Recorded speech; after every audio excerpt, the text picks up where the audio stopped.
Francesco Agnello, Baby vice sindaco. Io ho ascoltato il tuo intervento quando presentavi la tua candidatura e mi pare che c'è sicuramente della sostanza. Evidentemente voi ragazzi, malgrado la giovanissima età, avete voglia di impegnarvi per questa città.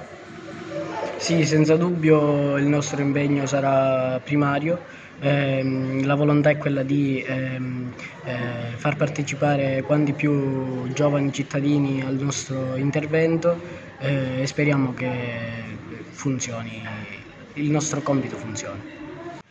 Sindaco, si è appena conclusa l'elezione del baby sindaco, un grande impegno di questi ragazzi, lei lo ha sottolineato, adesso bisogna cominciare a farli lavorare, bisogna fare in modo che non finisca tutto qui.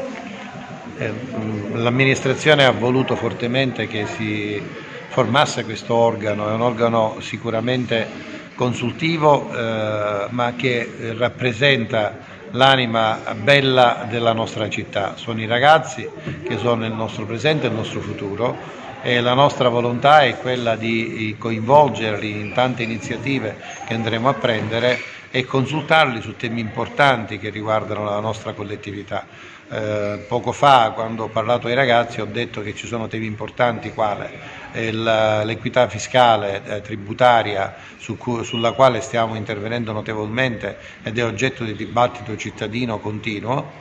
E un altro tema importante che stiamo trattando è quello dell'utilizzo del suolo pubblico, in modo particolare marciapiedi e piazze e vie principali che devono essere utilizzate principalmente per garantire la corretta fruibilità dei pedoni e in maniera succedania come spazio per le attività commerciali. Su questi temi e su quant'altro andremo a fare, il nostro intendimento è coinvolgere i ragazzi e conoscere le loro opinioni e farne tesoro.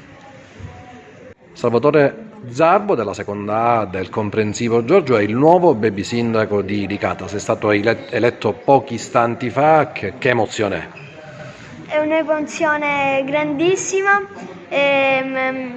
Appena ho sentito che sono diventato baby sindaco non ci credevo, mi sembrava tutto un sogno ed è bellissimo essere a disposizione del sindaco e del comune.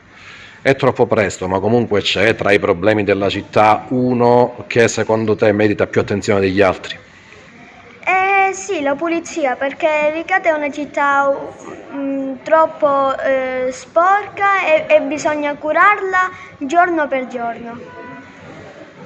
Presidente, a lei il compito di sovrintendere in qualche modo ai lavori del Baby Consiglio Comunale. Sicuramente questo sarà un consiglio comunale dei ragazzi attivo, infatti la prima cosa che farò adesso, prima che il nostro appena eletto candidato sindaco, baby sindaco, andrà via, scambiarci immediatamente i numeri di telefono e metterci immediatamente al lavoro perché questa città ha bisogno dei ragazzi, la loro presenza e la loro voce sarà il punto di partenza per iniziare i lavori di questa amministrazione.